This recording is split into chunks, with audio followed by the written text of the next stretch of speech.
Maladie est na les kiango c'est pour nzambe pour amemori sagadan nzambe. Donc Dieu a permis cela. Tension les 24 likolo et sucre qui 600 likolo et puis coronavirus AVC na barin et puis barin gastrite. Il y a 4 internes aiguës, ça chauffe là à l'intérieur, ça chauffe. Libana Mali, la 4 chauffé et après les yeux. Donc malade on a et la période moko. Ma corosco et ben ça à partir ya motema. Tu vois, j'avais un problème de cœur, merci. Un problème de cœur quand tu manges les sels et puis ça gonfle, tu vois. Donc malade nyo souvent na moto na mbaramono 7 mois malade. Mais il y a ceux qui ont travaillé avec le monde des ténèbres. Vous voyez, c'est comme nous on a travaillé avec le monde des ténèbres. Moi j'ai travaillé avec ce monde. Je travaille avec ce monde-là parce que c'est là où je puissais mes pouvoirs. Tu vois, alors c'est normal qu'aujourd'hui qu'il y ait des réclamations. Pour réclamer un modèle union, sur bâtiment bassi, bâtiment bateau boyé, bâtiment copa boyé, bâtiment copa mabé, bâtiment copa boyé, bâtiment copa boyé. Pour un bail qui n'a besoin de bon. On comprend un bail besoin de bon, bail qui n'a pas bon autour de musique union est inimaginable à pouvoir mon. Quel était le pouvoir qui animait cette musique-là? Le pouvoir là c'était satanique. Dali so ezate musique otobeta o namba no betona. So qui c'est ezate nulle part au suka place momboui. Nzamba feki na so nzamba feki na ngate mais na kufi na pour Satan. On parle nzamba feki na ngai, je dis merci à Dieu. Nazali star ya ba star. O ngaza fali upupa. Naza jibe piana, naza wera son, naza nanyo, naza kofelobide, naza fere, naza jibe ozali star. Héritier Watanabe, naza star, oui. C'est pour ces siècles, tant que tu es vivant. Mais après ta mort, quand on ne vous monte pas, il y a une vie éternelle. Soit c'est au paradis, soit c'est en enfer dans la souffrance éternelle. Succès monte, on a dit ça succès, parce que qui va ça succès. La musique, quand on dit musique, il y a adoration. Et quand musique, il y a comme musique à qui si. Parce que bima lokora même nzo na ba nkoi. Parce que bima lokora même nzo na ba nkoi. Ba lu, ebele ba koti kite. Ba kota musara nzambe. Mais ça que non musique basa là et musique nzambe mais ça musique basa na kisi alors parce que basa na occultisme musique na bino mokili les danseuses sont toujours exposées faut battre ba caleçon battre ba soutien toutes les parties intimes faut zalaka exposer et zalaka code satanique bana wana bokuma ko utiliser bango boteka ba tol na bango ba danseuse to ezaka nini la moitié ni na za pona so eza. Tu vois, ça c'est vraiment le satanisme. C'est vraiment le satanisme. Poussé par l'esprit du diable. Le diable, il vous pousse, vous amène, il a posé un acte. Non, comment tu ne vas pas se barber mutakala? Obinini? Na comment tu ne vas pas se barber mutakala le podium? Ba danseuse. Mais oui, ba danseuse, oui. Autant on a mis ça nzembo, on a mis ça des disques na ya wewa. Wewa na stade. Dakumuda Martina wewa Tana na succès na bana na stade. Wana bongo déjà. Oh, sala nzembo wana mais déjà ko bongo déjà. On a ko bongo te na bongo wana ki. Nana ya mis Christ comme Seigneur et Sauveur. Wana nzama otika male na otika maka mutu so va na ite mo ba pe mo na ezate. OK. Ba to ki premier na ba ki à partir de 2010 déjà. 2009 2010 déjà wewa déjà na banda bongo nek déjà. Siko ba succès qui grave wanini ya wana c'était des réclamations sataniques. Amona succès za makasi na tikaraka na makambo wana. En 2010 j'ai reçu le baptême du Saint-Esprit. Le baptême de feu. Et j'ai fait pleuvoir na moki ça moule beta na 2010 3 jours. Un jour moi Dieu m'a pris, il m'a amené au ciel, je suis allé au ciel na le bon nom na le tient le valelo. Je suis allé au ciel ici. Je suis allé au ciel. Je suis sorti de mon corps. Je suis sorti de mon corps. C'est le jour que j'ai compris que nous avons deux corps. Il y a un corps, il y a un chrétien originel qui est dans moi là. Il est sorti de moi. J'ai regardé le chrétien qui est resté endormi. J'ai visité le ciel. Dieu m'a fait visiter le ciel. Étant dans le ciel, il y a un zongi. Mbaramoko. Il y a un zongi. Il y a Christian Alala. Ma kolikola kitchen mususu Alala. Na Mitali. Na Mitali, Natali kuna na moni pancarte moi qui les rochers. Après la tali Christian Alali. Na jure ko la droite, na côté la droite, il y a gauche, na ko la gauche, il y a kala côté ka na côté nzo na lamuki. Mutoyo mona ngana lali wana mengana. Je suis parti au ciel. Vous comprenez? Et puis après un jour, Dieu m'a pris. Là où j'étais dans la retraite, je fais une retraite de 400 jours. Hein. 400 jours. Et pendant les 400 jours là, un jour, Dieu m'a emmené dans le royaume des ténèbres. Nga nzamba zwanga na kinda ayeko zwanga na mata na matil kora ma papapu na meminga eki lokora mutu kade mutu kana ni nongo na simana na mati na ni na simana vago na sima to mata on y va na mati monte je monte to kei je t'amène à meminga place on a monikabu na bangi ba démon tout ça mais ba démon parce que tout le monde a bangoti. Au nom de Jésus, tout le monde a été. Mingi soko moni au nom de Jésus. Tant na moni, au moni mutu mukelo kwa libende o mutu na lokwa ndako ya munene étage, au moni lo lemo lokola camion ya voiture lo lemo ya mutu. Azo pa na ape nga Mamoko na bangi na kisko nta malubi na bi. Ne crains rien quand tu es avec moi. Tu côté ce qu'on a monde à tenir. Tout le monde passe na kati na monde. Tu vois, toute cette organisation, c'est pour nuire à la terre. Tamolti, tamolo. Les gens qui ont des mots, les gens qui ont simbangate pour na inanzambe, simbangate, basimde lelo bina na compare bako simbangate pour na nanzambe. Même forme wana. Hein? Bazaka na même forme wana. Ba forme ya ko le kawana. Ba demo ma so tamolo lo dinosaure lo ko on a film wana yango ngana mona boy na le kawana.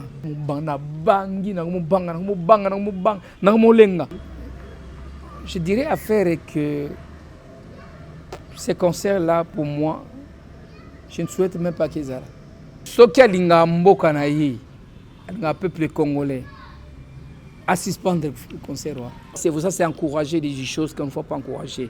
Nous sommes pendant la crise, nous sommes pendant la guerre, les gens meurent. La guerre, ce n'est pas seulement même à l'Est, c'est maintenant presque partout. À Kinshasa, ici, il y a la guerre, ici, avec les Mobondo. Ils sont en train de tuer les gens, il y a les morts, il y a des bateke, donc, il y a la guerre ici à Kinshasa. Partout, ils ont la crise, il y a la crise à danger. Si même le président des pays ont mort $100 000, après ça fait pour avoir un concert à faire. Mais les autorités aussi, comment pouvez-vous autoriser, dans la période où vous allez, dans la crise, dans la guerre, autoriser un concert à la place de nous?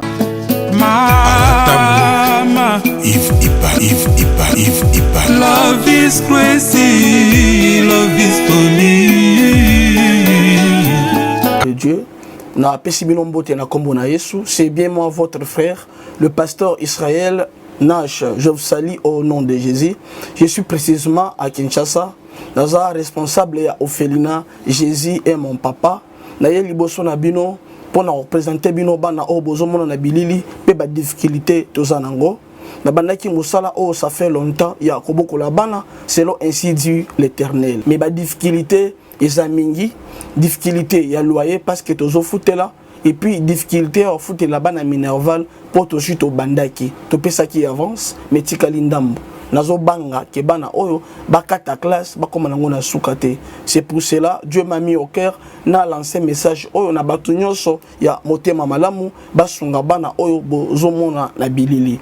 Bana oyo, bozomona na bilili, ndambo na juna rompengaba, ndambo victoire, ndambo limité, et puis ndambo l'état pesengai. Pour na bande kolanga nyoso ba congolais, bobi ba réalité nini to passé nango na mboka. So kinga simple individu, nandimi kozwa bana oyo na bokola na ainsi dit l'éternel. Ce qui l'État s'est décidé, tout le monde a sous fazer dans zélate. C'est difficile, il y a aussi un moko, c'est pour ça qu'on a lancé appel na bana nyoswa nzambe pour la classe ya bana oyo, pour na loyer na bango, kola tape kolia na bango. Na osenga na batu nyoswa baza cœur sensible, pe baza na motema ko sunga ba sunga biso pe ba salisa biso. Toza na commune ya Kalamu, quartier Kauka, référence ya monene tukanga université Kimbangiste, avenue comme on a Marin numéro 16.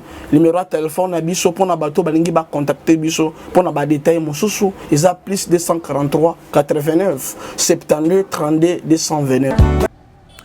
Mesdames et messieurs, très chers amis téléspectateurs, bonjour et bonsoir. Ça dépend de l'heure à laquelle vous nous regardez sur Équilibre Télévision. Super promo 243 avec Yves Ipan. Je suis là devant vous.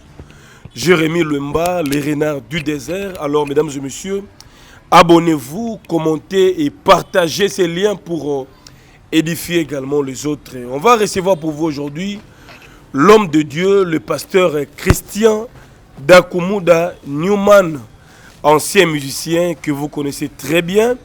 Je crois que, alors vous avez moi temps, il y a relaté sur moi mon qui est parcours naie, témoignage naie et puis tout bête moi mon réalité par rapport à concert il y a l'élo, stade des martyrs, croisade et puis l'actualité du pays. Avant tout, j'ai fait un clin d'œil spécial à tous nos partenaires.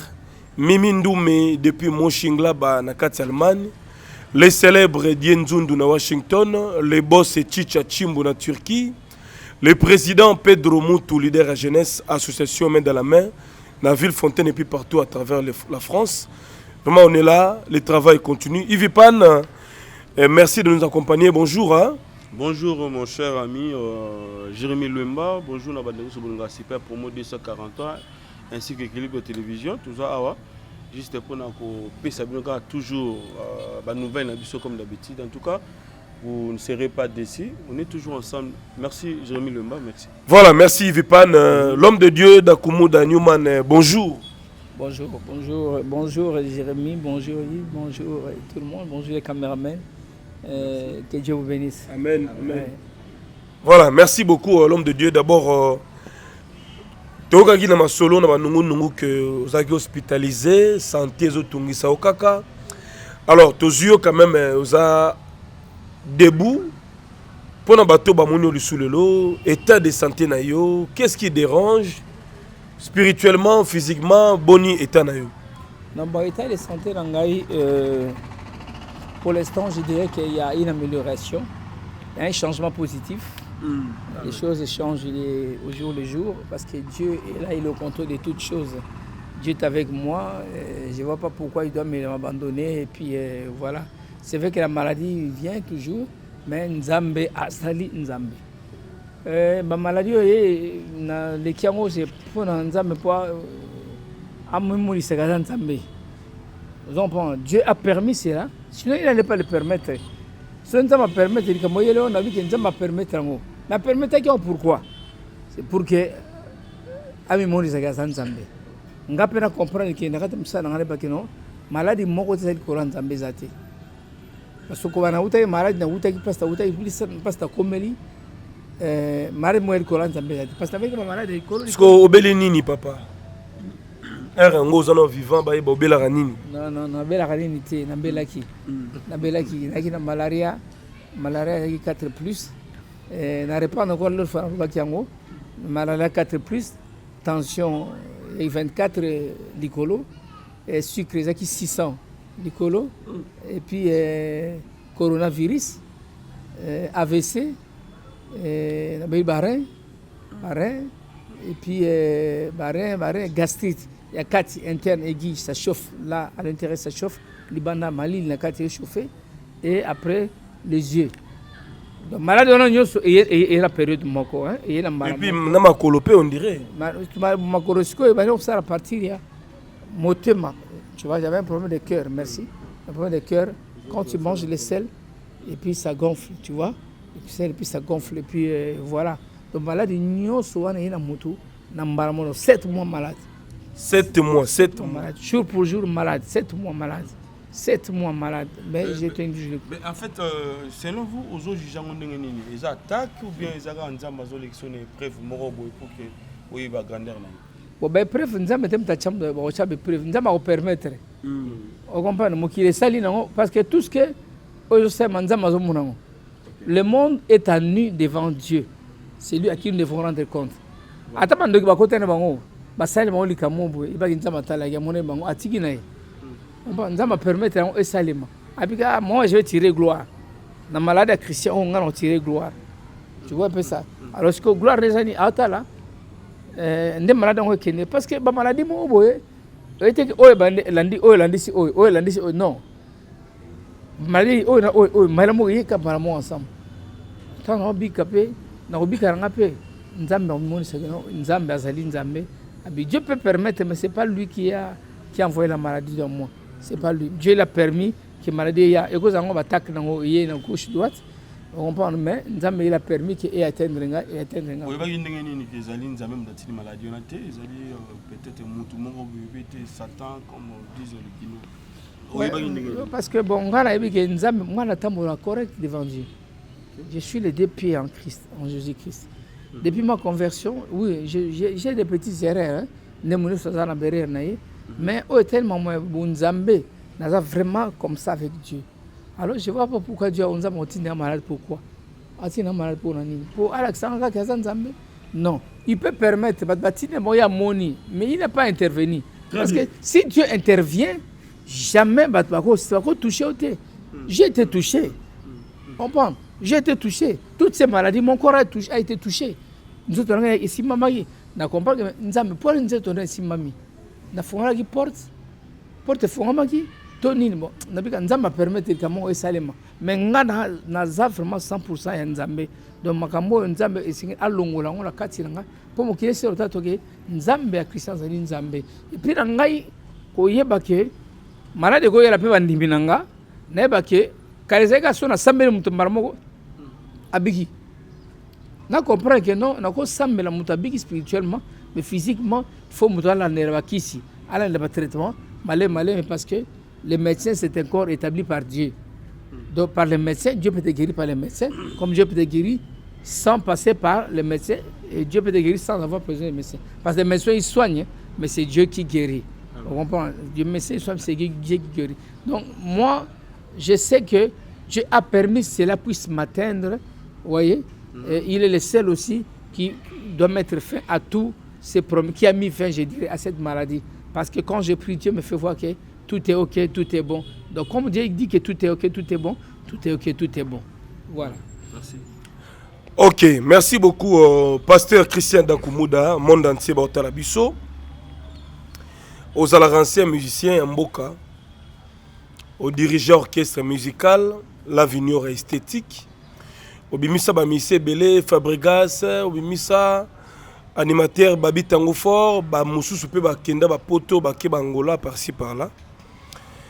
Et Ming Babien Arayo, ancien occultiste, ancien magicien, parce que milliers de musique, ils ont la réalité belée. Le lot bon le moté jour pour jour, 12 ou 13 ans déjà, au commandement en Nzambé.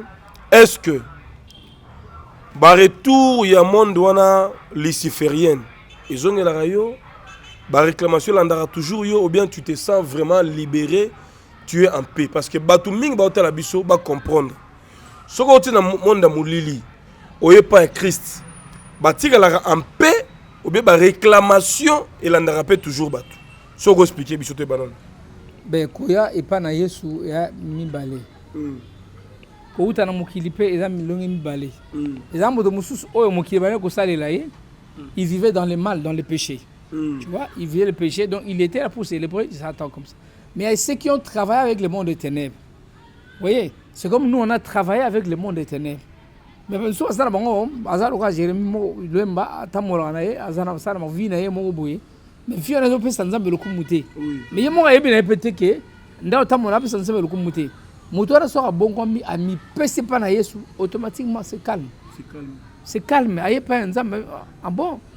Ayoki maté le bananzamba le vieux on a tamoza ngote ayepa mais o azaki ko sale la ye les ténèbres yeba ki ba réclamation ça là Donc, yo au Salandé, tu as diable. Moi, je travaille avec ce monde.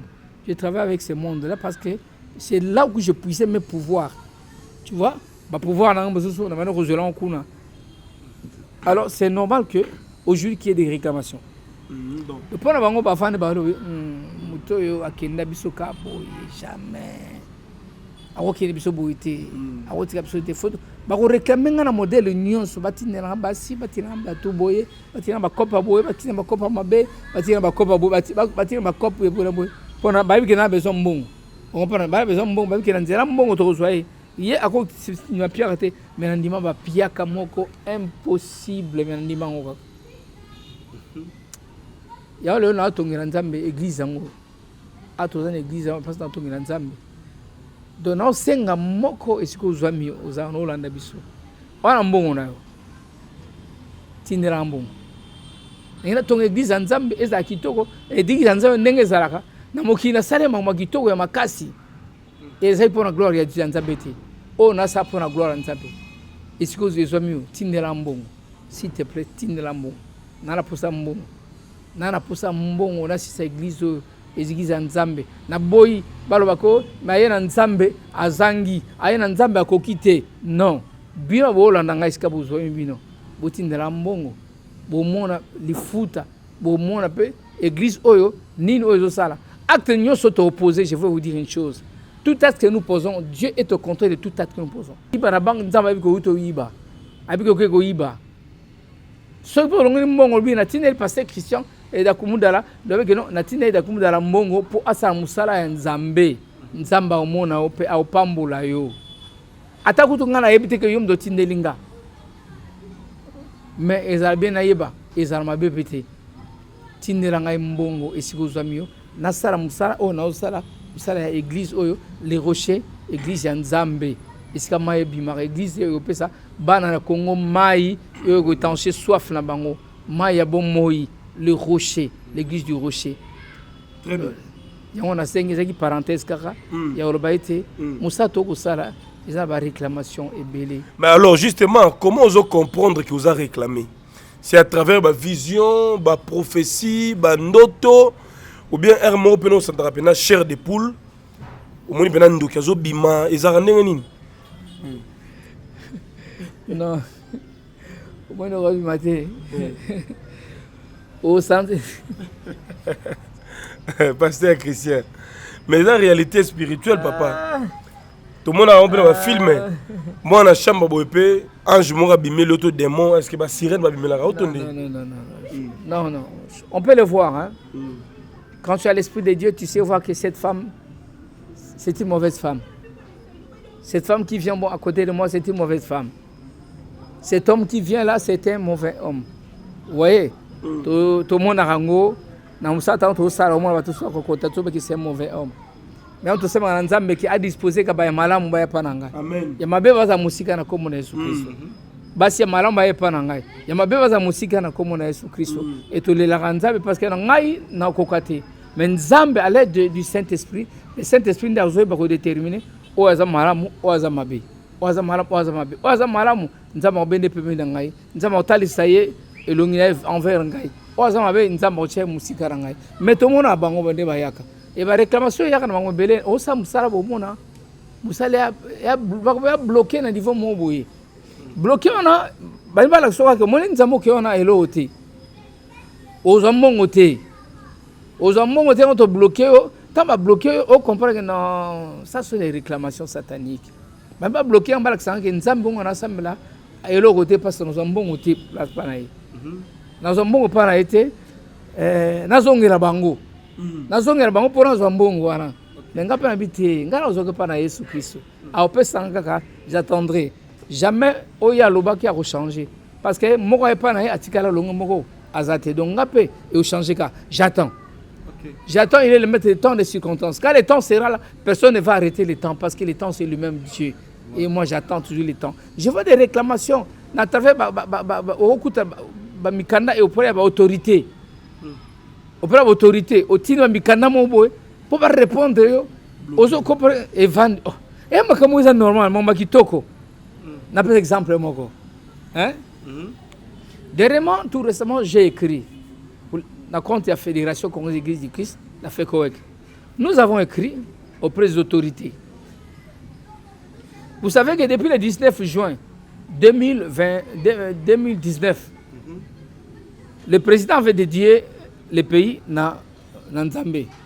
Nzambé a dédié Mboka Wepa Nzambé. Mais depuis le 19 juin 2019, 2020, une année. 2021, 2 ans. 2022, 3 ans. Ah. Mais 3 ans, elle est qui dans les oubliettes. En principe, cette date-là devait être une date commémorative. Date où le président a dédié à Mboka Wepa Nzambé. C'est la date où Alliance RD Congo. Alliance c'est Boyokani. Nzambé. Asali Alliance Nzambé le 23 juin 2019. Titre comme le 23 juin 2023, 2022, il n'y a eu rien. 3 ans, et qui n'est pas. Moi, j'ai écrit, inspiré par Dieu, poussé par l'Esprit de Dieu. Mais Dieu me dit, mais comment vous avez alliance au Sahel, le col au Ezate? Oui, va prendre sous tous en Amboka Sikoyo. Mais quand on sous tous en Amboka, à partir de l'alliance, le président avait posé un acte. Le président avait posé un acte. Et cet acte-là, si Bamsou pensait que c'était un acte, politiquement parlant, moi je vous rassure aujourd'hui que Dieu avait pris compte de cet acte-là. Dieu a pris compte de cet acte-là. Je dédie la nation à Dieu. Il a dédié la nation à Dieu. Devant la communauté nationale et internationale. Devant le peuple congolais, il a dédié la nation à Dieu. Il a demandé à Dieu de venir régner dans cette nation, de prendre les rênes de cette nation. Il a dit à Dieu de prendre cette nation. De Jésus-Christ à la maître, il y a Zongisima. Il y a Zongisima. Et nous n'avons pas la Kisangango, à la Kisangango. Mais qu'est-ce qu'il fait? Que fait le président maintenant? Le président Tshisekedi, qu'est-ce qu'il fait maintenant? Il a dédié la nation au Congo, le Congo à Dieu. Qu'est-ce qu'il fait maintenant? Depuis 3 ans sont passés dans les oubliettes. 2019 à 2020, il est qui? 2021, il est qui? 2021, 2022, il est qui? 2021, 2023, 4e année de la délivrance. Le chiffre 4, c'est le chiffre de la délivrance. C'est pourquoi nous nous sommes dit, nous allons célébrer cette année, le 23 juin. Nous allons commémorer cette alliance du Congo avec Dieu qui a été créée par le président. Nous allons commémorer parce que, vous savez, Mobutu avait vendu ce pays. Le 1er juin 1966, Mobutu a vendu ce pays auprès de la magie égyptienne, auprès des pharaons. Quand il avait conclu une alliance avec les pharaons, au stade des martyrs, il a tué Mamba, Emmanuel Bamba, Kimba, Anani et puis Mahamba. Oui. Ces gens sont morts. Et il était le garant de la nation. L'acte qu'il avait posé, ça a engagé directement la nation congolaise. Et voilà comment on a souffert. Les gens ont cru que Baton va couvrir pour une cause politique. Or, c'était une mascarade. C'était pas un fait politique, c'était pas pour des fins politiques. C'était juste un sacrifice. C'était un sacrifice qu'il avait fait au Dieu, au Pharaon. Vous voyez, le 1er juin 1966, le pays était parti en captivité en Égypte, dans le sarcophage, dans la pyramide de Pharaon. Le pays est parti. Et maintenant, nous, quand Dieu nous a appelés, on a délivré, on a récupéré le pays. Maintenant, il y a une suite. Au stade des martyrs, on a été là 7 jours. 7 jours, 7 nuits. On a été, par exemple, 7 nuits, 7 jours pendant le confinement en 2020. Et maintenant, là, Dieu nous dit, il faut commémorer cette date-là. Commémorer seulement la date-là. Le reste, je vais m'occuper des restes. On est en train de pleurer. Vous savez, le complot, la guerre ici, la guerre au Congo. La guerre du Congo n'est pas compliquée pour ici, là. La guerre du Congo, c'est à 2 minutes. 2 minutes, on va aller au solo, 2 minutes, guerre à Congo ici, là. Je vous dis, mon gars, mon rabat. C'est 2 minutes que la guerre à Congo est aussi là. La guerre du Congo, elle a fantôme. guerre Congo ça na kakawa ça na awa toko si c'est on peut awa ici di awa. Je vous dis la guerre de ces pays est aussi la ka awa ici awa. Dans 2 jours guerre on est ici et on a pensé que c'était le 28 que guerre aussi le 28 juin. Guerre Congo aussi la ka awa soki to solo libyen na ba kondia mboka so solo libyen na bana mboka ba congolais guerre Congo to ko silisa yango biso moko. Et aussi la prière. La prière, c'est avec Dieu. Dieu met maintenant les hommes pour terminer ce truc. Il ne faut pas se limiter à la prière. Très bien. On prie. Et Dieu va à côté de bateau Oyaye, Oyaponi, pour que Bassi se likamwana. Entre autres, nous avons appris bateau. Nous avons appris. Nous avons appris bateau. Donc, Nzambe a kokosala na ye likambo, mais il passe toujours par les hommes sur terre, parce que biso to représenter Nzambe, to représenter Nzambe, to bikira Nzambe, to représenter Nzambe. Donc voilà ce que je peux vous dire par rapport à cette situation. Le 23 juin ici 2019, nous allons commémorer cette alliance de Dieu. Si on va le commémorer dans telle salle, auto commémorer na barabara, to commémorer dans l'esplanade du palais du peuple, on va commémorer cette alliance que nous avons créée avec Dieu. Par le président. On a écrit au comité. Et on a besoin de répondre. C'était pour les informer. Nous sommes la FECOEC, une fédération légale. Oui. Donc pour une manifestation ecclésiastique, on n'a pas besoin aux autorités. Non. On informe, nous avons informé l'autorité que tout ça a commémoration à date le 23 juin, tout ça a commémoration à Kinshasa. En principe, il fallait ça à tout le Congo. Mais la réponse est à côté. Même dans une semaine, la réponse est à tout ça au Congo mobile. Que Nzambe a s'occuper na o sengeli o tika le reste là. C'est comme si Tshisekedi a tout moli makamumo boye. Le président le plus a tout moli Nzambe a tiki ba tout sikonde ngwana. Le président le plus a tout moli Nzambe. Après Nzambe na signé alliance a créé alliance dans Nzambe. Après tiki Nzambe ka ndengwana na batu. Mais Nzambe kanda Nzambe. To mono na mobele. Mobele otambola bien te kanda Nzambe. Mama biri to mara binti kan nan samba to nalingi gute ko mana point wana te so ko mana muta ko retango a ko salate muta ko retango a ko salate o bien to mo le bon mais on a donné le pays à Dieu, on a dédié la nation à Dieu. Mais pourquoi les morts continuent, pourquoi toujours les morts, pourquoi toujours ceci, pourquoi toujours ça, pourquoi? Voilà. Pasteur Dagoumouda, tu as dit que moi logique mozaki na biso liboso oyo nzeko na biso Jérémie Otolobawa, babenga au féticheur, babenga au magicien, babenga au ndoki pona solo ka occultiste. Alors, en fait, au salanini oyo ba mationnant ba kombo na surtout likolo na yo. Oyo mo yebi ya mabe. Non, Jérémie Karate, na ba fanatique, na bato pe ba yebi na banda ko ba beta ma solo wana. Jérémie na batone. Nini ya mabe so. Na batone wa mo bionga na sala. Jérémie na batone. Ngana yebi ka ki. Na yebi ka ki mano collaborer na Satana. On a collaboré avec Satan. Collaborer avec Satan veut dire collaborer avec Satan. Mais ça non seulement ça va tout puiser ba force dans gagner au prix à diable. Donc succès na yo succès au pesa mbongo et pesa nyoso. C'est diabolique. Ouais. Le succès et pesa ça donne l'argent non? Oui. Ça ramène le contrat, ça ramène ceci, ça ramène cela et source ces années. Source c'est satanique. C'était satanique. Non, source mais avec musique. Non, musique. Non. Musique, la musique avait un fondement, il y avait une base, il y avait un socle. Un socle. Cette musique Nyoso est inimaginable à pouvoir. Quel était le pouvoir qui animait cette musique-là? Le pouvoir là, c'était satanique. Même si surtout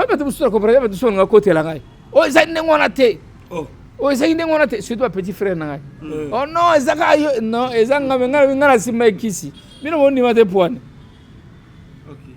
derrière nous, ça devant un petit frère, Serge Kibukusu.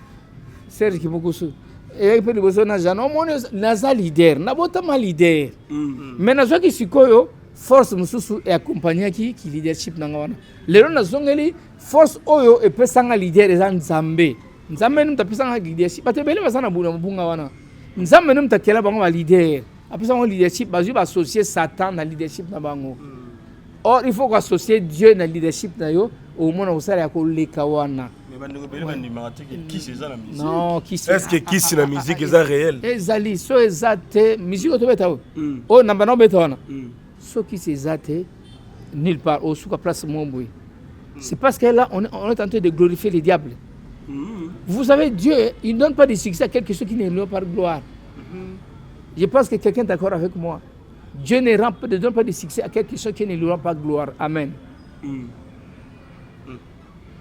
Donc, tant que ça, Moussaro, Oyo, et so, peut ça exemple gloire. Tous les succès pas en Zame. Tous les succès pas en tout pas en Zame. Dieu peut te donner les succès. Tu commences ton succès. Tu as bien commencé. Le succès est arrivé. Mais Dieu va toujours te surveiller. Oui. À surveiller, à veiller sur eux, parce que ça, ok, au côté de la succès, à veiller sur eux, ça y est, n'etinga. Nous avons fait une affaire, nous avons fait une affaire, mais la confiance pour Satan. Nous avons fait une affaire. Je dis merci à Dieu. Je suis prêt à rouler même sur terre pour te dire merci.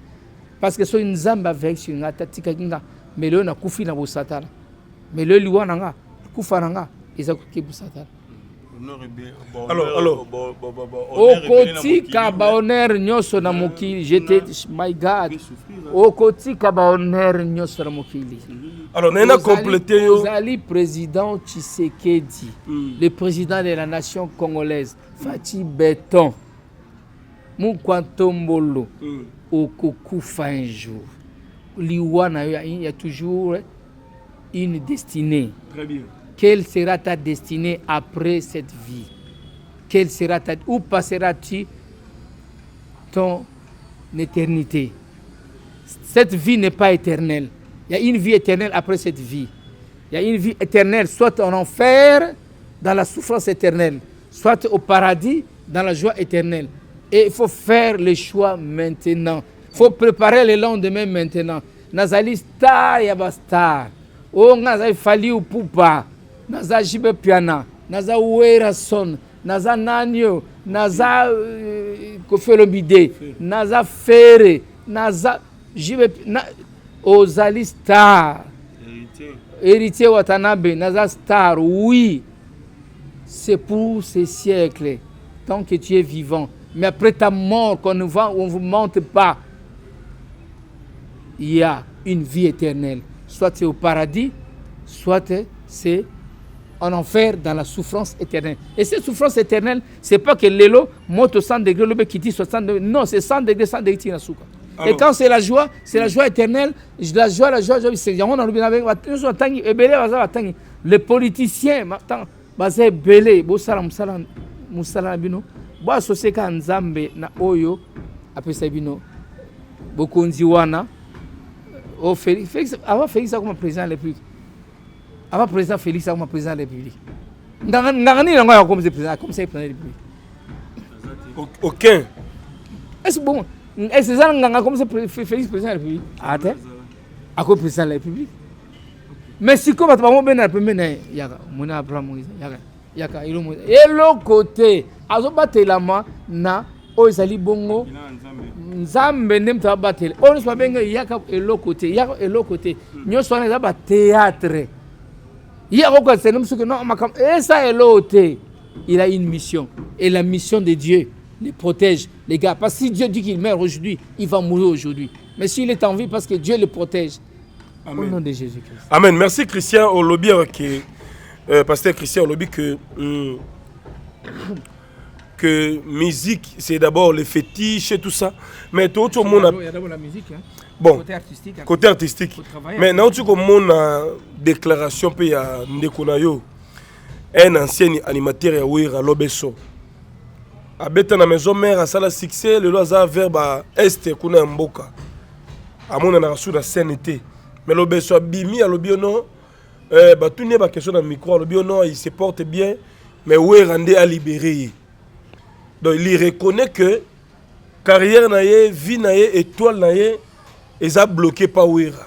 bon na vitesse que et ça la me rappelle nous leader aujourd'hui via musicien batou mona batou au bloquer ngo oza ko utiliser ngo pour le besoin de la mingi na komba wira ouais wana so on sika bagina alliance na ye c'est ba saki alliance bagina alliance mona ye donc ça la pacte olé alliance pacte bagina pacte mona ye vous comprenez et ça la mandeni je sais pas je ne sais pas parce que pacte mona ye bakina sika mo ensemble na ye bakina maison mona ye amone makamuna ye yamuna makamuna ye tu vois azoke puis petit mais maïla makamuna amone makamuna ye et lelo et comme azole là maman mona ki wana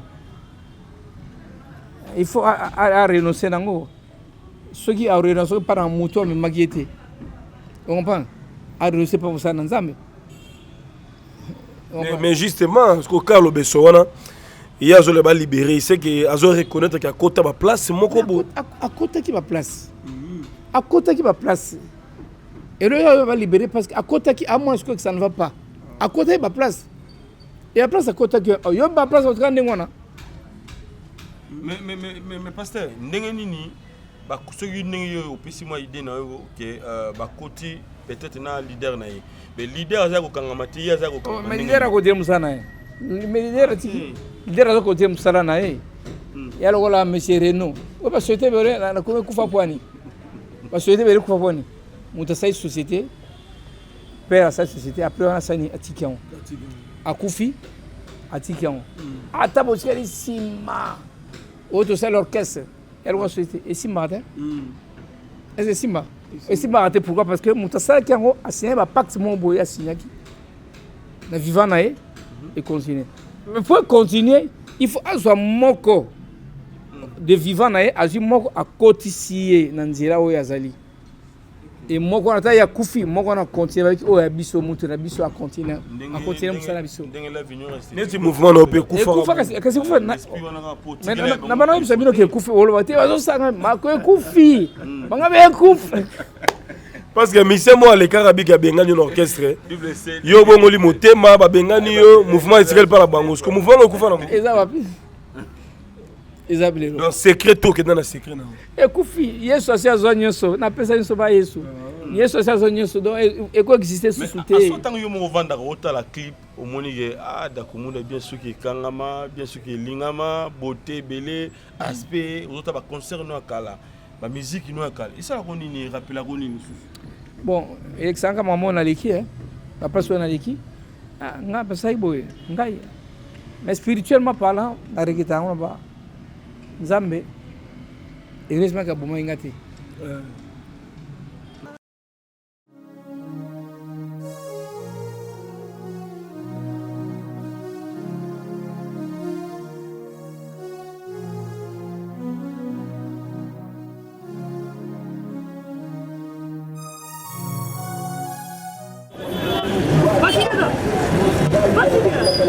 DiCaprio. Ça va? Benny. Ça va? naye na nzili awa naza na Sainte-Thérèse bapesi nga adresse ya agence oyo ya fait oui allez la vue oui okende besoin oui tika sokoza na Sainte-Thérèse les seuls l'unique comme ça oui.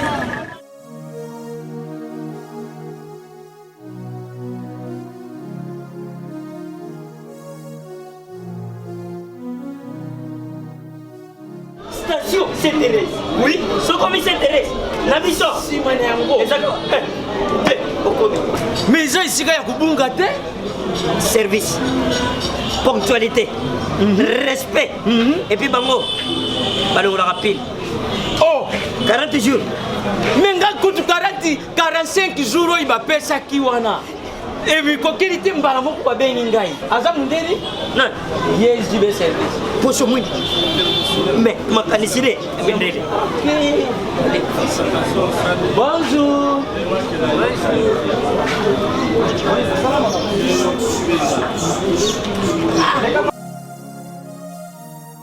Papa Julien, DiCaprio, Papa Julien, DiCaprio, Omonio. La JB service. Et puis il y a José Baïla. Il y a José Baïla.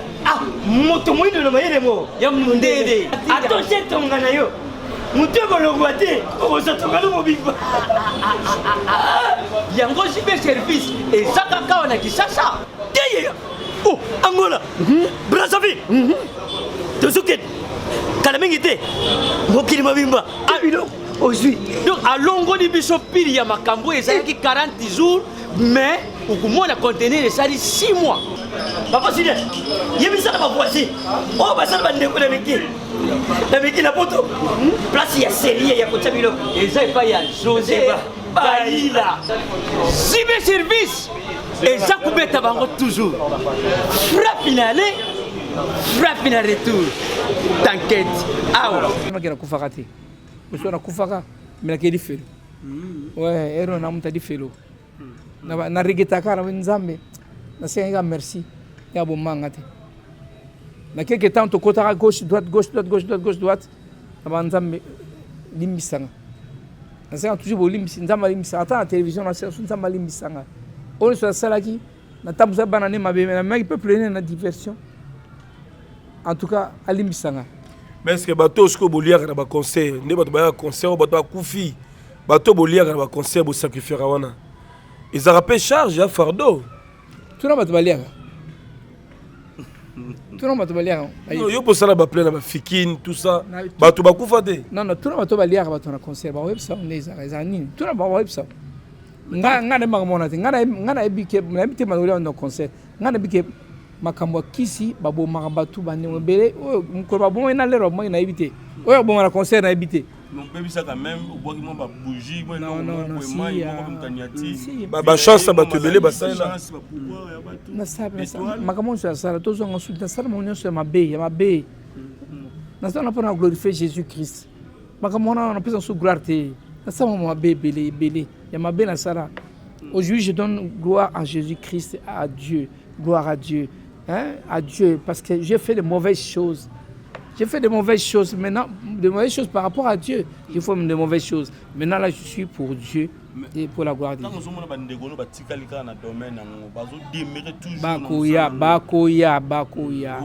Bakoya. Au bas, c'est l'adoration. Adorer l'Éternel, c'est faire poser des actes qui glorifient l'Éternel. C'est ça l'adoration. Et qui doivent devenir des adorateurs. Ils sont des adorateurs dès leur naissance. Babotama adorateur. Ataba wera wana, ataba shibe, ataba babota adorateur. Lobo mono ba ko sala musala ya nzambe. Po baba adorateur. Alors, parce que déviation, ils ont subi une déviation. Mais nzambe na la nzambe, ma nzambe ba waze kwa. Nzambe azwa bangwa so sa bangwa nzela ne polo kumu na nzambe e moni sa manakati na mboka o ya Congo. Musala nous se salemaka, on gagne soit avec Dieu, soit avec Satan. Mais en absence du Congo, tout ça là, on gagne qu'avec Satan parce que par exemple, musique il faut gagner avec Satan. Ouais, il y a un musala etikara nengwana. Mais nzamba sunga biso, ba génération oya simawana. Tu vas ko dike bango ndeni ba sa musique sans kisi, oko gagner. Mais oh biso de sali wana kisi na kisi. Voilà, merci. Torluga Missia Moussousou a contredire yo parce que yo zo monaka musique kisi. Succès baninga aux zones du matin kisi. Aux zones du matin pour nga ni succès. Ba ça succès na kisi. Ba ça succès na kisi. Bango no so bazana. Ngana bo succès moto na big ba ça succès, ba mikisi bana kisi ba ça succès. Wana na musique profane hein. Musique profane, ba ça musique. Na musique chrétien peu koti. Oh, net ba succès ba Michael Ambai ba. Bambi wana na musique ensemble. My God. La musique, dite musique, il y a adoration. Et quand musique, comme musique à Kissi. Parce que Bimaloko, même, nous avons un koi, balou, et belé, bakoti. Hypocrite. Bakoti, moussala, nzambe. Mais ça, que non, musique, basala, et la musique, nzambe. Mais la musique, basala, Kissi. Alors, alors, je voulais poser une question au déranger par parents mingi na bandaku. Musique na bino mokili, les danseuses sont toujours exposées. Faut battre ba caleçon, battre ba soutien, toutes les parties intimes faut zalaka exposer. Et zalaka code satanique. Bana wana bokuma ko utiliser bango boteka betol na bango ba danseuse to ezaka nini Non. faut bien à moitié nu. Et à moitié nu on a pour tu vois ça c'est vraiment le satanisme. C'est vraiment le satanisme poussé par l'esprit du diable. Vous voyez? Parce que quand nous posons des actes ici, nous sommes poussés par l'esprit de Dieu. Poussé par l'esprit du diable, il vous pousse, vous amène, tu as posé par acte mon boy. Non, tu ne vas pas se barber mutakala. Obinini. Na comment tu ne vas pas se barber mutakala le podium? Ba danseuse. Mais oui, ba danseuse, ouais. Obinini si ba mutakala. Ouais, bah comment tu en sous-vêtements caleçon ni les montes. Est-ce que tu t'imagines? C'est quel esprit ça? Donc voutement et côté. Mais c'est l'esprit satanique. C'est Satan, ça, c'est Satan, c'est le diable. Bana batu. Bana batu, baza bana basi. Vous comprenez? Le lope nzamba limbisa ngai. Nzamba limbisa ngai. Na sema kama on a sala kiango poussé par l'esprit parce que toi na monde satanique. OK, c'est bon, esengo. On parle esengo. Voilà, ça la appellation dans les piscines. Aujourd'hui esengo tant aujourd'hui ça va MTV. OK. MTV lelo. MTV non MTV télévision, MTV quoi. Là il y a le porno, voilà. Sexy MTV. Vous comprenez? De banawana lelo.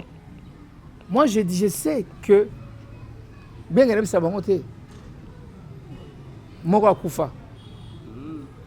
Juda kufaki na kidara pa naye na gano samela po naye na samela po naye avant kufaki l'hôpital et Laetitia azali en vie. Laetitia azali Mina azali bazali non Mina iparaza na Kenya azanga de vie naye Laetitia azali awa lo bango nasambela pona bango nzambe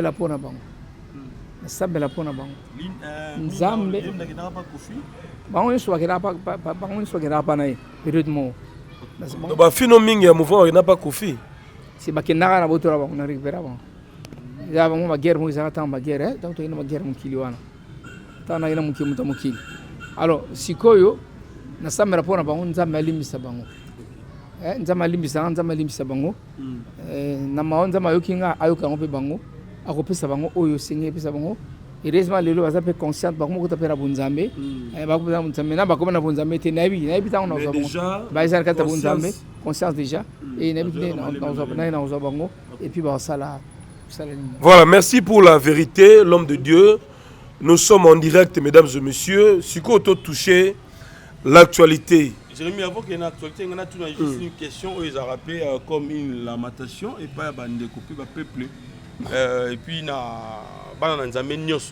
alors, les lots, pourquoi ceux qui sont magiciens, occultistes, qui sont gris-gris, il faut comment un pasteur. Il y a pasteur d'Akumu, de Christian Lelo. Est-ce que Zaki appelle les amis de commission pasteur ou bien il y a un métier pasteur pour pas te montrer au salien au salien rapide fallu jouer pendant temps Nzambaye bayo et puis à Ponayo. Jérémie a date après 13 ans tombé juste 13 ans depuis na bon wana quand on a yesu qui passait les 13 ans déjà non mais 13 ans na lobi na bon Nzambe na déjà 13 ans. OK. Vous en parlez. C'est pour vous dire que aux 8 ans. Dans 8 ans. J'ai baptême, affermissement, nyonso. Dans 8 ans. 13 ans. Déjà début 2010 déjà. Autant on a mis ça nzembo, on a mis ça des disques dans ya wewa na stade. Dakumuda matina wewa Tant on a succès na stade. On a bon déjà. Oh, ça là nzembo on a mais déjà on bon déjà. On a comment na bon wana ki. Nana ya mis Christ comme Seigneur et Sauveur.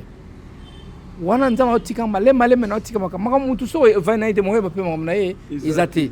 OK. Bato qui peut même ba pe à partir de 2010 déjà. 2009-2010 déjà wewa déjà na banda bon wana déjà. Siko ba succès qui grave pour nini ya wewa na c'était des réclamations sataniques. Amona succès ya makasi na tikaraka na makambo wana. Heureusement que confession nga authentique. Appel nga authentique. yango nakendaki so naki authenticité na ngana tikala wana malgré succès nzembo we wana na ligne des obeta natikala toujours na makambo wana natikala toujours na mwanzambe c'est mwanzambe ti sukarango après yango na simna ko bongwana na bongwana vraiment na kotika na nyonso complètement ti après jusqu'en 2010 moi j'ai reçu le baptême du feu en 2010 le baptême du Saint-Esprit de parler en langue. En 2010, j'ai reçu le baptême du Saint-Esprit.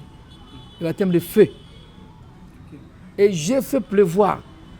En 2010, 3 jours. Et journée et pluie. Après 3 jours, après 3 jours.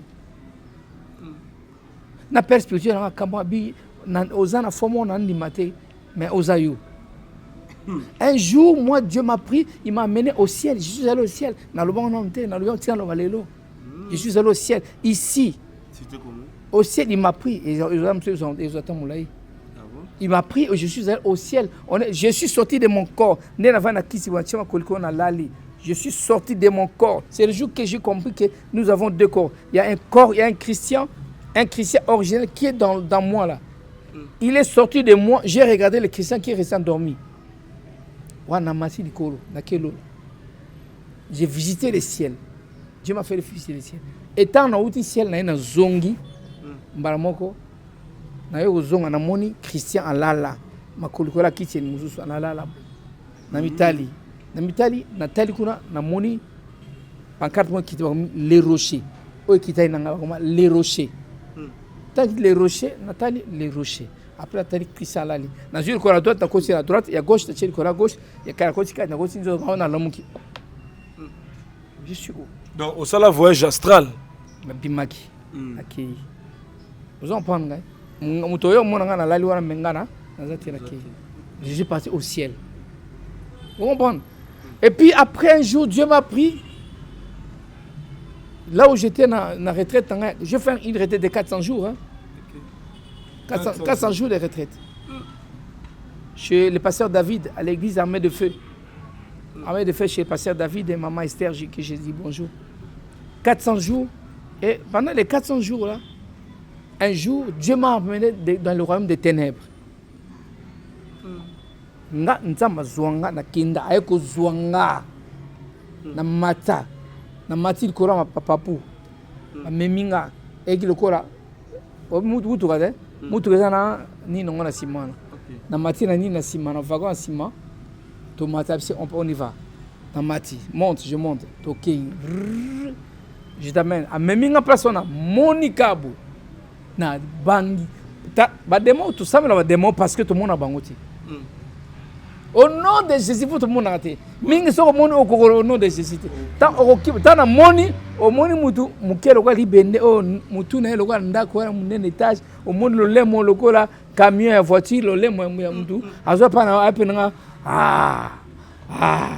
Mamoko na bangi na qu'est-ce que t'as malbi na bi? Ne crains rien quand tu es avec moi et personne ne peut te toucher. C'est la phrase qu'il m'a dite. Je l'ai dit au nom de Jésus. Ne crains rien quand tu es avec moi et personne ne peut te toucher. Merci Seigneur. Vous comprenez? Maramoko, on a du force. On va rentrer les dents. Tu côté ce qu'on a monde à tenir. Tout le monde passe dans le monde. Tu vois toute cette organisation, c'est pour nuire à la terre. C'est pour nuire à la terre. Monique organisation, c'est le monde éternel, c'est pour nuire à la terre. Ne crée rien. Quand tu es avec une personne, il va te toucher. Tout tamolti, tout tamolo, tamolo. Les kangas, les gars, des mots bouti. Les gars, on va simbangate pour na ina nzambe. Ba simbangate. Ba simde lelo bina na comparé ba ko simbangate pour na nzambe. Même forme wana. Hein? Bazaka na même forme. Ba forme ya ko lekawana ko lekawana. Ba demo mo azo tamolo lo dinosaure lo ko. Oh, on a un film, yango ngana mona boy na lekawana. Si on va sortir. Tobimi, on sort. On va descendre. Et on est redescendu. On sort. Tobimi, ouh, tia zone singa. A zone singa l'église. Non, là, l'église, libanda. Arrêtez toi. Ba, na lamuki. Tazo sa lamu. Na tar. na bangi na molenga na jusqu'à tukuna ba frère bazo biyemba kuna bazo bina bazo yemba bazo sambela na jui dra na toyina passer Placide ouais toyina na gumba dra na malembe nyonso Placide kipoye ape muninga to ranaye ape musana nzambe apôtre donc nzambe ya pambola azaki na ngai en tout cas edenga minga la ninga trop azai na fa na ape trop vous comprenez to kenati na ke place bato basambela na jui natandi dra na mpanzi pas question ngabite na ega oyo lo samba mino nzoka na kima inanga na kosi bango na yo ga lo samba to samba ensemble ko banga na banga amona na banga ndengo na ti donc très bien. Voilà. Mais on a appelé. Mais j'ai compris que je suis appelé dans ma grande destinée. Tu vois, Dieu m'a amené au ciel. Un jour, il m'a amené dans les realms des ténèbres. Et là, j'ai compris que il y a ma casse collègue, dans la précédé, et puis, mais cause à la pasteur, c'était un appel authentique. De mon appel, je suis un apôtre. Okay. On comprend? Du ministère, apôtre. Et à part évangéliste, pasteur, prophète, Dieu m'utilise dans tous ces ministères. Voilà, merci. Pasteur Christian, merci beaucoup. Lentement et sûrement photochité. Le conseiller Papa Philippe Kabouikou depuis Fribourg, en Suisse-Irlande. Damien et Jamboya aux États-Unis, Doya Moulumba aux États-Unis. Merci à Maman Clotilde Bondo, le plafond des Rennes. Pourquoi pas à Sema Mayassi, femme légitime, Yajansi Mayassi, Forza Italie. En tout cas, abonnez-vous très massivement, commentez et partagez ces liens pour aider les autres. Pasteur Christian Dakoumouda, le lot fait rigola, Azobeta, méga concert dans le Stade des Martyrs. Concert, il y a Stade des Martyrs, Ezali. Le 24 juin de cette année 2023. Déjà avant Tabillé Bandi, Langouma est là. Tout ça, on a une émission après concert à Fali le 29 octobre. Oh, Batouba, Akoufaki et tout. Mais le lot,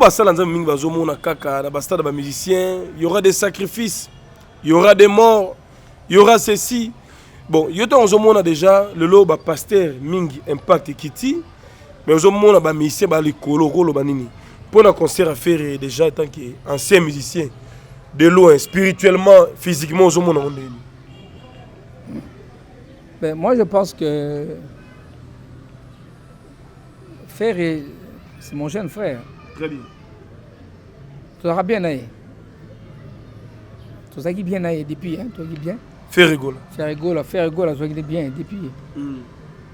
Tant dans Ngiringiri, on a fait un peu de côté à Wingé là. Tu as bien aillé. Nami Stanga Tebo. Fera Ebi, on a l'oba. Je n'ai jamais été contre lui. Il a fait son temps, je n'ai jamais été contre lui. Il fait son boulot. Mais seulement, moi, si un conseil à donner, en tant que serviteur de Dieu, je dirais à faire que ces concerts-là, pour moi, je ne souhaite même pas qu'ils arrêtent. Je ne souhaite pas que ces concerts restent à un moment où, parce que tout ça, à un moment où il y a une crise. Crise, il y a un niveau. Alors,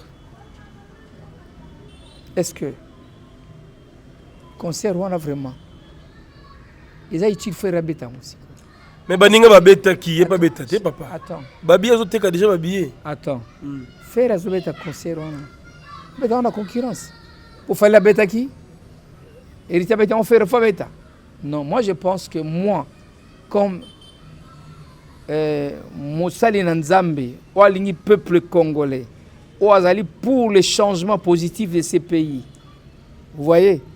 Ou azali le changement et quand on a peuple, Nabiso. Je préfère pas. De moment où il y a deuil chez nous au pays au Congo, de l'autre côté il y a deuil, de l'autre côté il y a la fête. Non, attendez, s'il vous plaît. Mais écoutez, il y a aussi plusieurs concerts. S'il vous plaît. Il y a Wazeko Ezali, il y a Fer Ezali. C'est ça, à partir de où il y a Fer. Ce Fer à quoi suspendre le concert. Soit à Lingambo Kanaï. Papa, dans 10 jours à concert, il y a que suspendre. Dans le bina, ok, ce qui a l'inga mboka na yi, le peuple congolais, à suspendre le concert. Mais attends, on va te prendre na sapato plaisir. Ba fan a pere, ba ça va fan na it. Ba ok ne pas ok, ba ke pas leader na bango. Comprendre? Ba pas leader. Mais et ça m'a comment fallait que tout beaucoup de ça na question parce que ngana on va vérité. Vérité Zani. Bon, vérité c'est que le pays est en deuil. Le pays est en deuil. Est-ce que le pays est en deuil? Côté il faut pas fêter. Non, attendez. Mais il faut quelque part, il faut qu'il y ait toujours un jour fallait y a pour que tout le monde observe Daywana. Tout le monde observe ma province tous les ans. Mais l'anniversaire à Fatif. Attendez s'il te plaît. S'il te plaît. Le pays est en deuil. Au stade là, c'est pour que soit battu et belé, il y a des millions, 100 000 personnes qui sont réunir 100 000 personnes à un moment où il y a une guerre. Tout le monde, les réseaux sociaux, tout ça. Oui. L'État doit prendre ses responsabilités. Et tant que l'État ne prend pas sa responsabilité comme il se doit, qu'est-ce que nous on fait? Qu'est-ce que nous on fait? Non, je vous disais ici qu'il faut tout le solution, pour aussi ça guerre tout le solution pour guerre ici là, tout le solution pour tout le mboka, tout que le makamo faut tout le mboka. Mais est-ce que vous avez vu que la semaine passée, fallait que vous Massamba débat à Brazza? Attendez-moi, ils ont joué. Je n'ai pas parti à l'Eloto, on a mis l'Eloto. On va avec l'année passée. Massamba débat semaine passée. Semaine passée. Non, dès maintenant. Maintenant, je parle en tant que serviteur de Dieu. Tu vois? Je parle en tant que serviteur de Dieu. Le concert de Frère et Ponangai, je dirais à Frère et mon frère, mon jeune frère, tu es frère et tu es un grand chanteur. Tout le monde le sait. Personne ne le nie. Tu es un bon chanteur. Moi non plus, je le nie. Tu as des fans derrière toi qui te suivent. Mais aujourd'hui, si tu aimes le Congo, prouve-moi que tu aimes le Congo. Montre-moi que tu aimes le Congo. Parce que le Congo aujourd'hui est en deuil. Le Congo est en crise. Je te dis vrai. Je dis pas, je ne suis pas un fanatique. Tu vois? Le Congo est en deuil.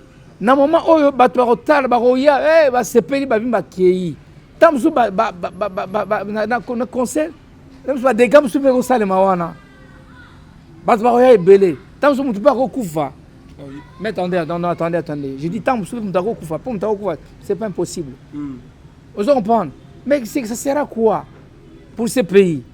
Ceux qui l'impuissance peut venir en bas. Ceux les colos, va comprendre. Mais les bas, toko mais impulsion non.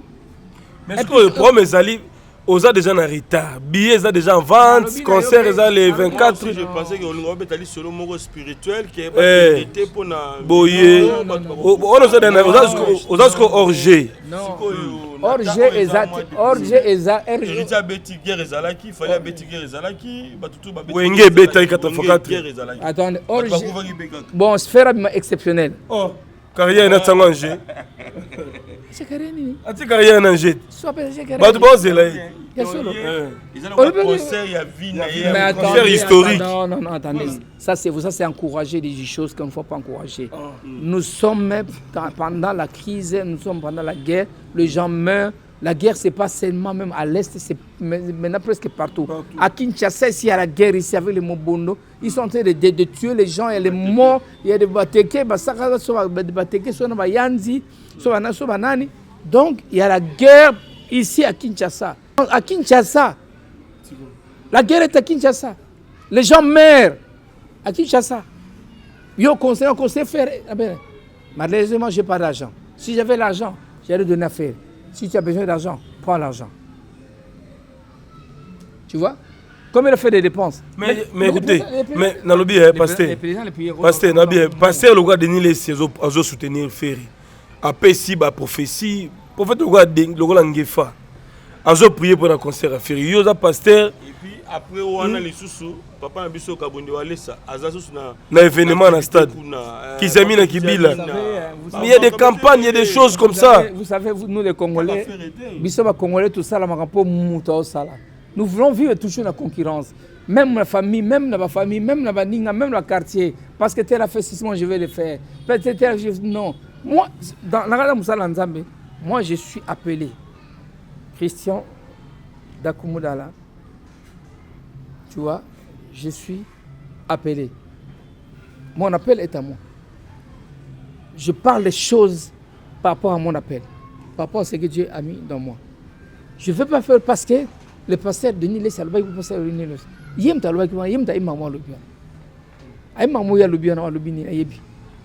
de prophètes. Par rapport, il y a un appel dans la joie. Comment je vais garder le peuple de Dieu? Donc voilà, donc appel dans les. Aujourd'hui, je ne suis pas pour que Frère c'est un grand musicien, je connais.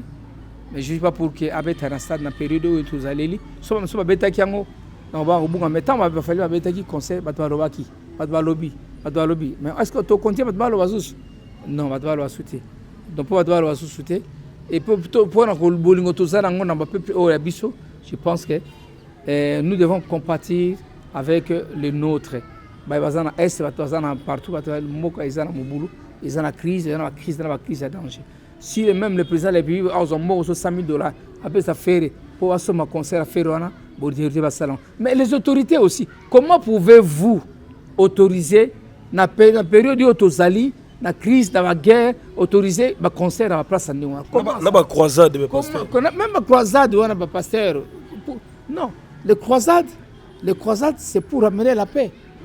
Les croisades, c'est pour amener la paix. Mais quand on dit les croisades, il y a Satan peut côté.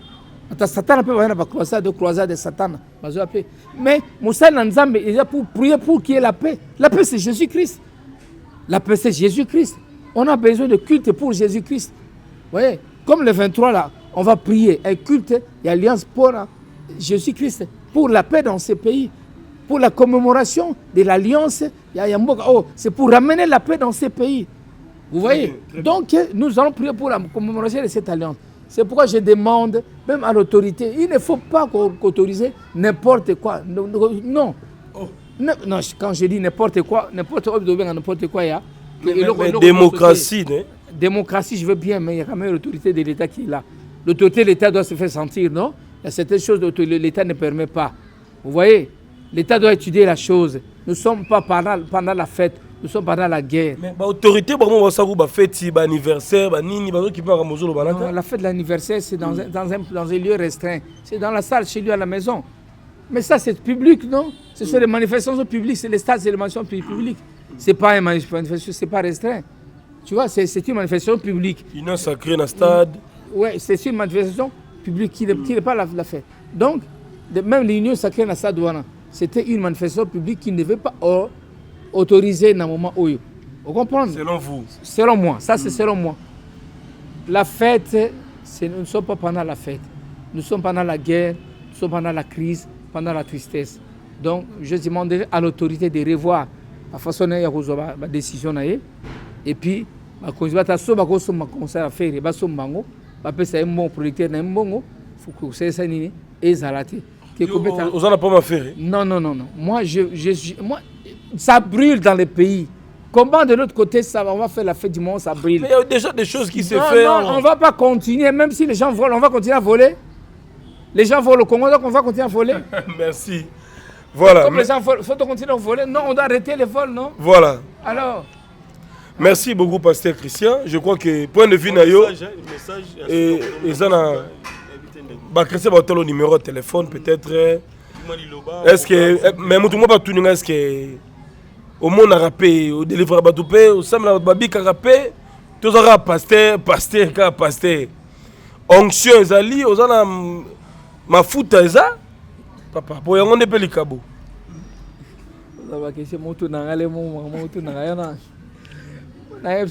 Crois en Jésus, tu seras sauvé, toi et ta famille. Crois en Jésus-Christ, tu seras sauvé, toi et ta famille. Donc il faut venir. La Bible dit ceci. Hein? Bukangama Nanzambe, vous serez. Kangama Watunaye, vous réussirez. Oui. Kangama Nanzambe, au Salanini, au ton maman. Mais à ces serviteurs, tu réussiras. Donc si tu viens pour une maladie auprès du serviteur de Dieu que je suis, tu vas réussir. Tu vois? La prophétie, c'est parler de la part du Seigneur. C'est lui qui veut. Bah miracle, bah délivrance, au ça la Les rappel. miracles, les délivrances qu'ils viennent, c'est pas moi, la bête à tout que je fais. Si Dieu fait les miracles à travers moi, il va les faire. Si Dieu veut le faire, il va le faire. Parce que c'est Dieu qui fait tous ces miracles à travers son serviteur. Voilà. Donc, pour prophétiser, c'est de la part du Seigneur que nous parlons. Les miracles aussi, c'est de la part du Seigneur que nous faisons des miracles. Vous voyez? Donc, moi, je dirais, Mutozo Lananga, je pense que si tu viens en Jésus, tu seras sauvé, toi et ta famille. Et moi et ma famille serons sauvés. Et ici, c'est l'église des Rochers. Je pense les jours à venir, Mutumoga Yepe, à Sengingaï, Nani Azokuna, les Rochers, pour ça, on maï, on sera maï, oyo, traitement d'eau, maï Mourebi Massikana, RDC, l'eau, les rochers. L'eau, les rochers pure water. Les rochers pure water, on travaille comme des marketing dans les rochers pure water. Et ça bien, donc, tu retenez que bientôt, na Kinshasa, au vive Yaromela, les rochers. Les rochers pure water. Les rochers pure water, il y a un de maï yasika, au Kinshasa, au Ngabazunga directeur marketing, au CPLT. Bien. L'agent directeur marketing, c'est parce que les gens la polibumunanga, ils ont testé maï. Maï, ils ont fait une semaine. Donc, dans mes kiangouana, c'est bon. Alors, je pense que je vais travailler avec eux. Comme directeur marketing, il y a Rocher Pure Water. Donc, Kinshasa, Congo, c'est de l'eau oyo beaucoup kozwa. So benga na opesa une adresse ya Maïwana. Ils ont une commande au benga 09 93 85 47 00. 09 93 85 47 00. So benga na opesa une adresse ya Maïwana et puis ba ya livrer bino et sika bozo ils ont bino pour na bombe la maïa bien parce que il faut une bonne eau, une eau potable pour garantir la vie na biso. Voilà, merci à Jérémy Lemba, merci à Yves, merci au caméraman, merci à Dieu de nous avoir donné ce temps pour partager la part du Seigneur. Très bien. Voilà. Merci beaucoup. Merci donc à Jérémy Lemba, merci na Poupon du Bon Canada, mon ami, na PC Bamote Belé, pas que c'était le futur. Jean-Robert Kalala, le savant de l'ADC, la force qui a Timothée, Maya, maman Nicole, maman la parfaite, à Paris, et Bamote Belé, maman Minute Bamote, mais tous les Pelé Mbetelo. Maman Likilemba, Believe Mouka Fondation, tous sont à Babine Orphelin, je crois bien. C'était le pasteur Christian Kimbukusu Dakumuda. Là. Pourquoi là? Là, c'est la grâce. Dakumuda, c'est lui qui était dans le monde, qui faisait la gloire du monde. Là, c'est la grâce de Dieu. Voilà. Dakumuda, là. Christian Dakumuda, là. Voilà. C'est la grâce qui m'a dit, c'est moi. Merci beaucoup. Jérémy Le Mal a tiré le micro. Voilà, ça n'est fini. Abonnez-vous, commentez, partagez le lien. Je crois que tu as posé ma question. L'homme s'est exprimé librement. Après, si ma point de vue naïe, bon tenir biso rigueur, à libre, à démocratie. Si on contredire, qui même débat contradictoire et au ça la bien. Voilà, merci à tous les serviteurs de Dieu. Bishop Dinangama. Na Caroline du Nord, le patron Raoul Kidoumou depuis Montréal, Raoul Kidoumou na Canada, Gérard Saddam na Manchester, le président Pedro Moutou, leader à jeunesse, association main dans la main à Villefontaine et puis partout en France, Maman Clotilde Bondo, le plafond des Rennes, Boss Chicha Chimbo na Turquie, honorable Claudine Louye qui nous capte religieusement depuis Kinshasa, Bandeko na biso nyonso bolingaka biso, ya Luizombala de Madrid. Le 23 ils ont prière. Le 23 à prière. Prière awa. C'est la prière dans le stade en face du palais du peuple. Yo moro ba manif biblique avec les hommes de Dieu, avec les hommes de Dieu. Les hommes de Dieu, on va se rassembler là au moins de plus de 2500 hommes de Dieu, 3000 hommes de Dieu. On va se voir là-bas avec la population congolaise, quinoise.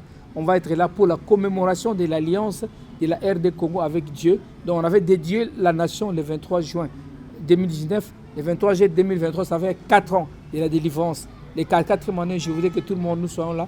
Nous allons prier pour notre pays et pour cette alliance. Voilà, le vieux Claude qui tengue en France n'a pas Simbote. Bye bye et à très bientôt. Merci beaucoup.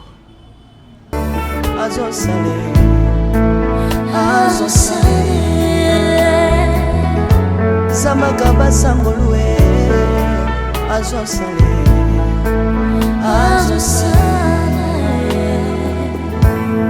salilanga yeso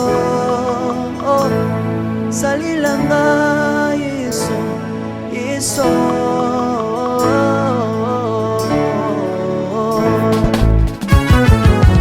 Alléluia. Yesu azana pa moi. Komba mana yo Jésus. Komba ma. Tirobo. Yesu na lingina tachola Yesu. Papa na lingina témoigner sangalo na ye. Kapena tato na bonsambe na yo biswa bato. Yoka bosenga na nga zambaka basaye. Yoka shije na nga ye zambalo na ye. Na ye na babasi na nga libosa bonsambe na yo. Na ye na kosanga na nga libosa bonsambe na yo. Salela nga Yesu Yesu. Salela nga Yesu Yesu. Salela nga Yesu Yesu. Salela nga Yesu. Salela nga Yesu Yesu. Bundela nga Yesu Yesu. Bundela nga Yesu Yesu. Bundela nga Yesu Yesu. Bundela nga yo. Bundela nga Yesu Yesu. Longisa nga Yesu Yesu. Longisa nga Yesu Yesu.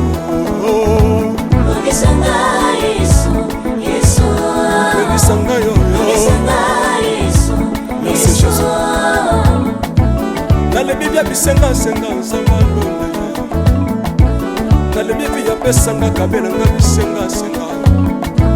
Yesu moko nini ye bato bakolia pe na nsima na ngai. Yesu moko nini ye bato bakolata pe na nsima na ngai. Yesu moko nini ye bato bakovanda pe na nsima na ngai. Nalebi bia bisenga senga nzamba londe ye.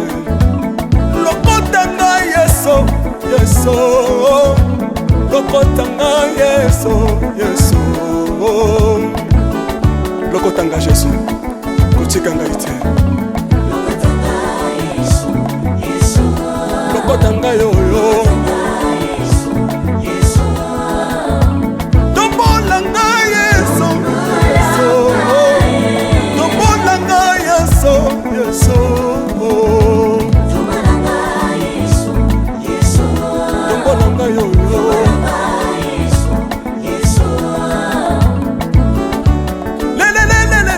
Mesa wafako. Mesa wafako. Watitishina watitishina nsambi watenzelela. Watitishina watitishina nsambi watenzelela. Yesu Yesu. Lesa mukatanga lesa.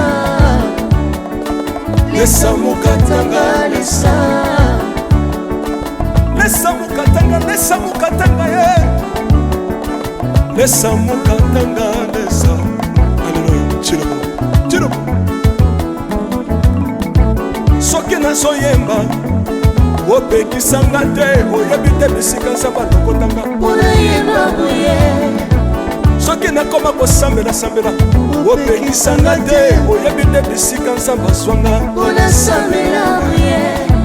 Soki nakoma kobina bina opekisanga te oyebi te makambo nzambe asalelanga. Unabina buye. Nzambe nazobinela aza nzamba bosolo. Oyo naza koyembela yende nzamba libela. Nzambe nazoyembela aza nzamba bosolo. Oyo naza koteya yende nzamba libela. Lelelelelele. Nalingi mobala oyo mobala oyo. Nalingi mobala oyo Yesu. Aza nzambe. Ayoki bosenga na nga nzamba kabasa ye.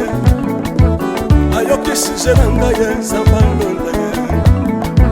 Nazalaka lokatere apesinga lopango. Natambolaka makolo lelo nakomi na motuka nga yoyoyo. nazalaka kobala te lelo apesinga libala. Apambolinga Yesu Yesu. Apambolinga Yesu Yesu.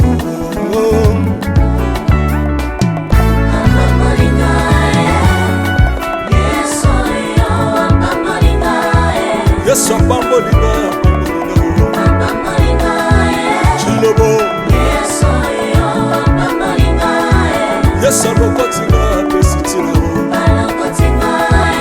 oza nzambe nalingo beta mololo bisika ezali yo beta mololo wapi bafils du prophète bana royaume de Dieu bana centre de réveil ozobouge obinaka wapie mpona pambola yo ingénieur ki on est ensemble na yesu elongo tozomata mabe ya nzambe eza wapi soki nzambe azopambola yo lingana loba kelekele sina sala ngombe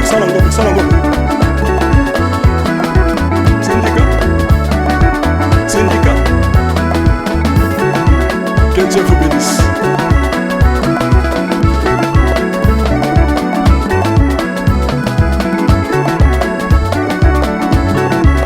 Samba pambola bino.